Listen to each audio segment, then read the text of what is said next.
federal government, as large as they are, has not made one statement regarding whether the payment to subsidy has ended. And that is where the grouse of this article comes from. Because right now, within the country, there is chaos, literally scattered around the nation, simply because people cannot move, because they cannot get PMS to be able to fuel their tanks and their generators. As the last time we understood from the Ministry of Petroleum, fuel was around 185.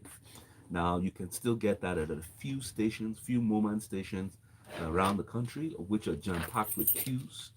Now it started from Lagos, and obviously it's extended into other parts of the country, especially Abuja and other states, where fuel stations are scattered with queues of some petrol stations even selling at one port.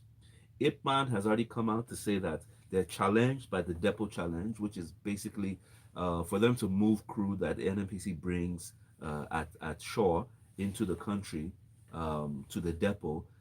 It's done using FX, and that price has gone up to about 180, 200. So if they're bringing it into depot at 200, it's impossible for them to sell at 185. Hence, the readjustment that you see between 220, 250, and even 300 in some locations. Now, the parameters which the federal government, obviously through its various stakeholders in the petroleum industry, have to do with the crude oil cost, the importers' cost that's importing the refined product, the depot price, the bridging cost, which is the logistics, and also the cost of fund for all those marketers who have to borrow to be able to pay back, or those who have to buy FX to be able to secure their product. Now, we know this already. I think Nigerians by now have learned one or two lessons in Petroleum 101, right? But unfortunately, the federal government and the NNPC have been screaming silent in this period of time. Why? Why is there mum from the president, who is the administrative minister of petroleum? Why is there mum from NNPC, who have already started sending out signals that if they remove the subsidy, the price will be at 400? So literally, every person has been left to, because if you ask some of our audience to call in, some of them will tell you that they've bought at 250, at 300, at even NNPC stations. Why this arbitrary setting of price all over the country, and in most places you can't even find it? Look, at the end of the day, Devo, so we're seeing black markets, on the black markets, petrol going for about at 450 naira per liter. Well, depending on which areas you go to, Yes. 300 naira, 450 naira per liter. That's kind of the highest I've seen it so far. At just like we've seen with our forex, with the dollar demand, and just like we've seen with other things that happen when something is restricted, we're seeing the black market. Is it not time for, do can we wait till 2023? And I know people are going to say that this is not the first time that we've been in a fuel scarcity Right. situation, and it's not the first time at Artificial this, scarcity. yeah, at this period of the year as well, Yes. because we need to account for Yuletide issues. But also, at the end of the day, how much longer can we continue to go on like this? And if we've already finally started the talking of removal of fuel subsidy, should we just, rather than try and account for it in the 2023 budget, just say, okay, it's off? Yes, we've been behaving like ostriches and just acting like these issues don't exist. I need the federal government to make the announcements with their full chests and stop acting like children and keeping quiet while the masses suffer. What kind of government keeps a blind eye while its people are suffering? I mean, you know fully well that your earnings, obviously, from both crude and subsidy, have depleted the national commonwealth. Therefore, come out and say, make the hard decision public that we cannot carry this cost anymore. Okay, we're going to cut subsidy by half. Therefore, the price is going to be 300 naira. I'm just saying, this is a better position. This shows leadership rather than keeping quiet and allowing the masses suffer the demand and markets supply and demand forces that they're going through. The chaos which they're allowing is disastrous. Citizens must hold, especially those who are campaigning in this time, Mm-hmm. responsible in terms of, if you are put in power, what decision would you make? Because we can't continue like this. The hardship is multiplying. All right, JP says subsidy hasn't ended. Of course not, it hasn't. I have a Uh, few unpopular opinions about that. Hold on, just before you get to the Lakanle's self-perceived unpopular opinions, let me just read some of the messages. JP says less cargo. So subsidy hasn't ended. Less cargoes are coming in, and vessels are short. But the government is clearly struggling with meeting her DSDP obligations. Depot prices are 205 or 210 naira. All prices added will come up to about 245. So the subsidy is still on. All right, JP. Nobody said it was off. I mean, unless they were joking. And Ali says, one thing I know is someone at the top is cashing out big time out of this fuel queue scarcity chaos every time of the season, and they're getting away with it like the different kidnappers of this nation. I am tired. And this one in from Olubori says, I just bought fuel after a long queue for 225 naira per liter. This is not funny at all. Tonya from Agodo. Quick question. After the new fuel price is made official, will there still be subsidy removal next year and a further price hike? Can the analysts please provide some indication? Depends on the Devoice. percentage removal. Luckily, I know you said you had some unpopular opinions. Go ahead. Two Share of them. Okay. I'll just say them. One, we don't consume 60 million liters a day in Nigeria. Whoever gave us that number is that's the first place where the stealing started from. Two, is only those of us in the big cities, Lagos, Abuja, Ibadan, and other towns and villages close to Lagos and those big cities, Port Harcourt, that buy fuel at 170 naira anyway, since it was increased to 170. There are some places today that 225 is still cheap to them. They've been buying at 300 naira, 400 naira since like forever. So some of them will just be hearing what we are saying here and be looking at us like, what are you people saying? Are we in the same country? So the deliberateness of where we are today didn't start today. It's been there for like forever. It's just that it is when it hits us the most, when, for example, our disposable income to be able to accommodate these increases becomes smaller. That's where we are seeing it here now. But in some places in Nigeria, they've never bought fuel at official prices before. Never. Actually, you say it's an unpopular opinion, but it's something that a lot of people have spoken about already. The fact Some that people still contest it and say that they are not, that those things don't happen. I mean, I haven't seen them do that on this show though. Let's move on now. So the next article we will take, this one now. Let's talk about oil theft from this day newspaper. In face of oil theft, CBN's RT200 initiative records $4.987 billion inflow. So the Central Bank of Nigeria's race to $200 billion forex inflows, an initiative that's supposed to be boosting the non-oil exports, has recorded $4.987 billion in forex inflows in the year of 2022 so far. Well, in the face of the first story that we just discussed, would I say that this is somehow a pleasant story, that at least finally we're making a deliberate effort towards looking for alternate sources for forex income, right? But now, my last year non-oil exports was about 3 billion. This year is about 5 billion. So that's some progress. But the target is 200 billion. By the way, Alakale, can we just put in that this is also contrasting with what the CBN governor said, disclosed that the official forex receipt from crude oil sales into our official reserves had gone from $3 billion monthly in 2014 to $0 presently. We'll get there. I'm just contrasting the amount we've made from non-oil exports and so the story is that we are going to 200 billion. We have made a progress of about 2 billion within 1 year. So that is progress. What this story didn't say, or what this story didn't quote the CBN governor to have said, is if there's a timeline to reaching this 200 billion. Particularly now that, like you just said, as at last month, 2 months ago, 3 months ago, NNPC returned $0 into the coffers of the federal government.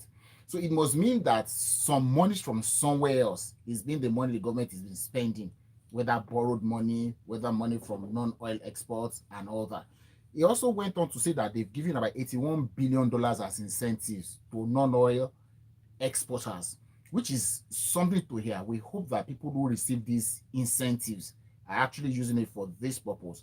Now, my last line on it is that we need to be deliberate about making this happen. Are we looking at selling our, making our agriculture be able to pay to make the bulk of these 200 we are targeting? Are we looking at, in quotes, selling our human resource, which is perhaps the biggest thing we have? There are 200 million of us, as they say. Are we looking at selling the competencies of these people such that it can earn us money? Can we be deliberate about it the way India was deliberate with it in that time? That there's hardly anywhere you go today, for example, in IT, you'll find an Indian calling the shots there. Can we be deliberate about, can there be a government policy that will be deliberate about things like that? About our engineering, we're talking about our medical doctors living in droves. Can we form a policy around this so that for every doctor that lives here, the country benefits one way or the other? So those are the things that we should expect that a thinking government, a working government should be thinking of. We cannot stop these things from happening. Yeah, oil is going. Yeah, we knew that if somebody said this 20 years ago, we'll probably fight that oil is never going to finish. But now it is finished in another way because it's being stolen now.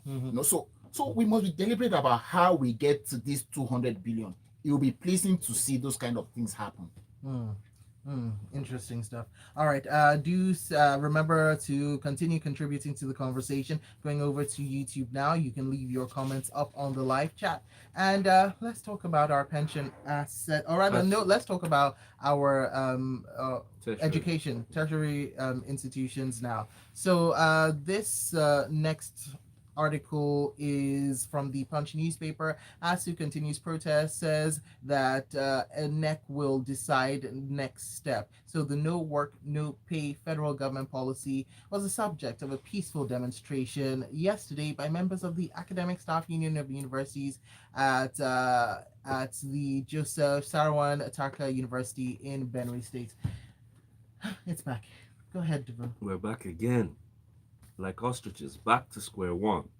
You see, ASU has sent out a new threat to the public, to the federal government. They're on warpath again, saying that as long as the federal government continues withholding their pay, which they didn't get because of the strike that they undertook, there will be consequences.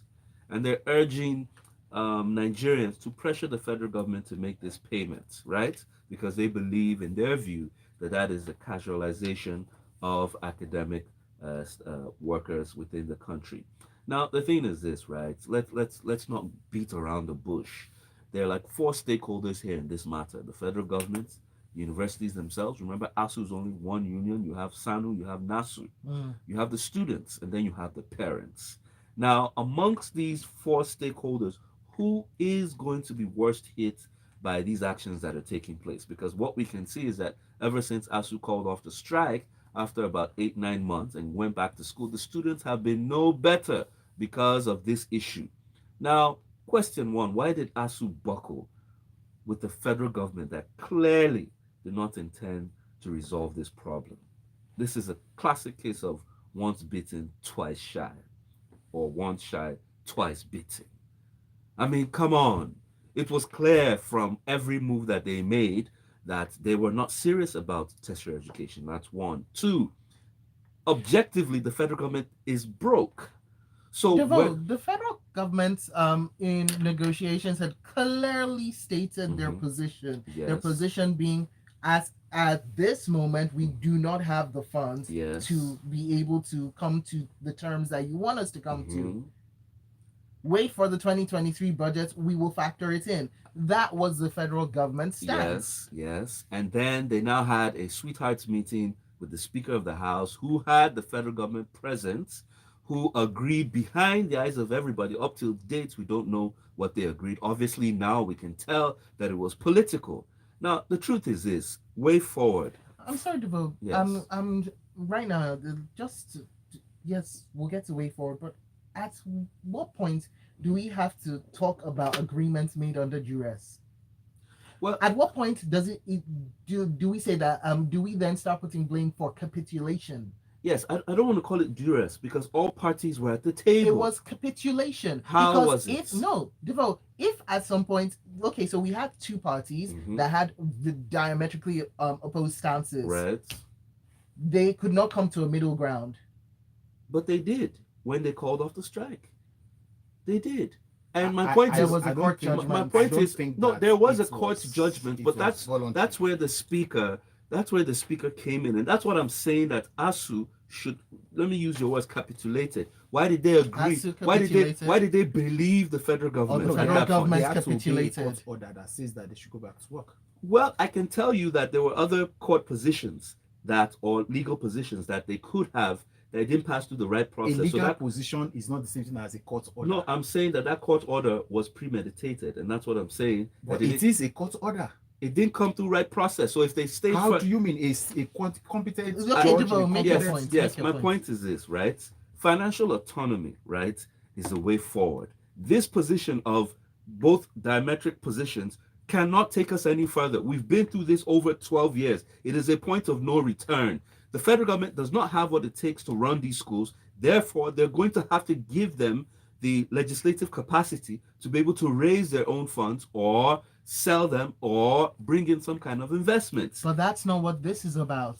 No, This is about no work, no pay. This is the leaves on the tree. You need to hit the roots. But before we were here last week, when Yes. the ASU president said that government should not ask the students to pay more, You see, the that's speaker, when I asked, what does the president want? the speaker came out and confirmed and endorsed the no work, no pay position, saying that it was legal to discourage uncomplimentary Absolutely. strikes, etc. However, under the spirit of collective bargaining, this strike was not uncomplimentary because it was pointing out not ASU's own salaries, but pointing out the federal government's inability to meet up with its own agreements. So my point is this: let's get the issue straight. Let's not beat around the bush. Right. The federal government doesn't have the money. Yeah. Yes, they're not paying them their no work, no pay. But I can tell you that matter is a small matter compared to the real issue. And yet it is But the that's the only issue matter that they that are keeps making on now. coming up. No, right now, ASU's raising it and saying that it's going to be a matter of consequence. It's what they've been raising from The as far as I can the threat remember. of the consequences that they are probably going to go on strike again. No, they Yeah. said they would protest. And the truth is, we're all saying the same thing because even though students are in school, they're not teaching them properly. So we're still back to the same point. Like I said, what kind of government sits back and suffers its own people? Our tertiary institutions, both students and parents, and this is why you have the massive jackpot taking place, the 400 billion naira that goes out of Nigeria into foreign schools simply because we're not getting it right. I think we need to actually come out, take a hard decision once again, and get our tertiary institutions in the right direction. We'll look at the messages. We can't talk about this anymore. Let's look at your messages. So, B from Maleki says a proactive government would have made the decision on subsidy removal eons ago, not when economic damage has already been done. We need a proactive government and cooperative citizens. That's a key issue. Thank you, B, for a chance at economic advancement. Chris says ASU went back to work based on a court order. They said as much. They didn't agree to the government's terms, but didn't want to disobey court orders. Victor Shion says government has weakened the fighting importance of ASU by granting licenses to private universities. As it stands, the number of students in private universities should be about half of those in public universities. That's The not ASU of 1999 is not the ASU of today. Ugo, hold up. This says Papa Darissa says, I agree wholeheartedly with Olakunle. This government is asleep regarding developing human capacity. There was a popular bank with headquarters on a popular street. Once you called their customer service, you're responded to by Indian teleworkers. I wonder why this happens. Our government needs to wait. Oh, I know the one you're talking about. Our government needs to wake up. We all do. Yeah. We have replicated this. We have this replicated in various companies across the country. This message from Tayo says we are back to another potential educational crisis like we never left. While we endure strikes, politicians will be dropping pictures of their children and wards graduating from foreign schools. Congratulations to them in advance, says Tayo. And Fabian from Express says fuel is being sold in Ibadan at 220 naira. Fuel has been sold for years in the southeast at higher prices, even with the subsidy in place. What has the government put in place to help to cushion the effect of the subsidy removal, or should it just be removed unto your tent or Israel? Questions. And I'll take this one. Dami from Ikorodu. The oil robber barons will eventually get their wish and their cartel will take over the setting of prices. Please miss me with market forces. Meanwhile, I'm already looking at transport inflation of 50% plus to hit my meager salary. P.S. The next analyst to say I should work from home will be reported to Shongo. We move on. All right, let's talk pensions now. And this one comes in from, let me just get it. Where did it go? From Business Day.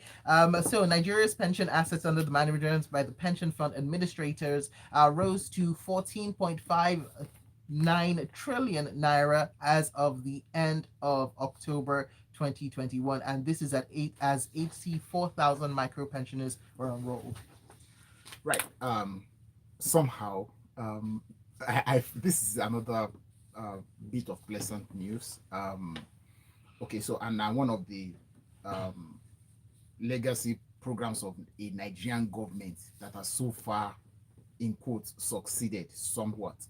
Okay, so the Director General of PENCOM is giving an update of where we are, the journey so far.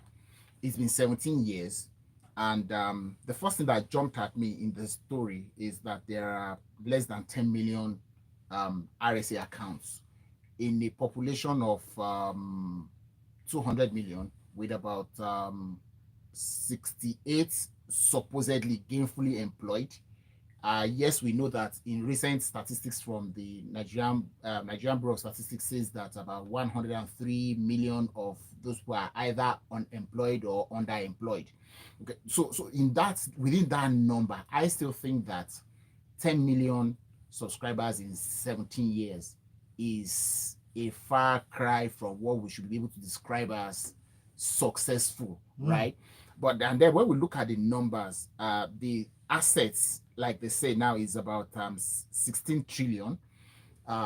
If you told me in 2005 that when this thing started that we'll be at 16 trillion, I probably have doubted, because I would have imagined that, okay, so this program would only last will go away with the government that brought it to us in the first instance.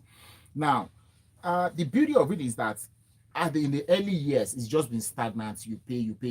But now the PENCOM itself is becoming flexible. Just like 2 months ago, they just told us that we could use up to 25% of it as down payment for mortgage. And those are the kind of things we were saying. And before then, we realized that because the money was just sitting down there, that's why government was, pardon me to use the street language, was shooking inside the money and was saying they wanted to borrow it to do roads, to do this, to do that, to do that. You're not pardoned. And so many of us before at that time had said that no way should government get involved in this thing, because at that time they were trying to push the National Assembly to make a law to make government borrow the money to use it for those things. They were going to set the rates. They were going to set the terms by themselves. They are not allowing the owners of the money to say, no, it's my money. So if I'm going to borrow you, this is how much interest I want you to pay me, and so on and so forth. So it's a good thing that we are here where we are. We need to find out why we are still at 10 million of all people. Is it that the state governments have not domesticated it? Because civil service of the federal government is about 500,000 people. If we add the military, the paramilitary services, we'll probably be looking at about 1 million people. So if you take that 1 million from this, are we saying the rest of the 9 million is all of us, you, me, Devo, and the rest of us that have these accounts? So by and large, 10 million is a small number to be happy about, but the program itself is being successful. At least everybody knows. I know people who, when they retired or when they left the job or when they lost their job after 4 months, they were able to get a part of their contributions to do other things. And then it also takes away a little bit of pressure on employers who are to, in the days of NSITF, who are to pay these monies on your behalf and so on and so forth. So you are contributing, employers also contributing and all that. So it's a good one, and I hope that we can continue to sustain it and grow it. All right. And final bit of news comes in from the Punch. Tinubu Obi, no manifesto, no debate. That is what spokesperson for the APC Presidential Campaign Council, Festus Keyamo, has said, giving the conditions under which his party will accept a debate with the presidential candidate of the Labour Party, Peter Obi, which a lot of people have been clamoring for. Yes, it's political season, it's silly season. So this is APC acting like the umpire by telling Labour that they would only debate if Obi comes out with his manifesto. That what are they debating if there's no plan? Now, the truth is this, right? He threw some other challenges like Obi should match his own 2 years with Asiwaju's 2 years, whether he had any political mentees like Asiwaju had, or whether he had formed or partnered with any political party. Now, a manifesto is a documented plan, nothing more. A debate is the opportunity to defend that plan. Now, is it sacrosanct? It actually isn't. But Nigerians, and this is the last thing we'll end on, please, please, and please, do not vote for anybody who refuses to allow his plans to be reviewed by the public. That is you and me. So it doesn't matter whether it's in a debate hall, or it's in a town hall meeting, or it's in a public square, or it's in a rally. If the political appointee does not allow you, ordinary you, to ask questions, to subject it to review, don't vote for that person. That person will not allow you to ask them questions if they enter office. Oh my goodness. Let me read just some of these messages. This one in from Peter from First Act, who says the federal government doesn't have money to fund universities, but they've never owed lawmakers who, in Peter's opinion, don't do anything other than just sit down and read newspapers. They are not the same things. And Victor Schill says Pancom should tell us the assets under management in dollar terms. What is the purchasing power of these monies now? Whilst Faruche one says, please, I need 50% of my pension money to aid my Jackpot move. This country is becoming more frustrating. Be careful, each coming I second day. him. We all need from our pension. All right, and I'll just end with a hello to you too, Jibril Garzali from Port Harcourt. Thank you for watching up on youtube.com/smooth981FM Lagos. And a thank you to my analysts, Olakunle and Devo, for joining me this Wednesday morning to analyze what's going on in our newspapers. Coming up, we have got sports inside the locker room, and that will be at 8:15.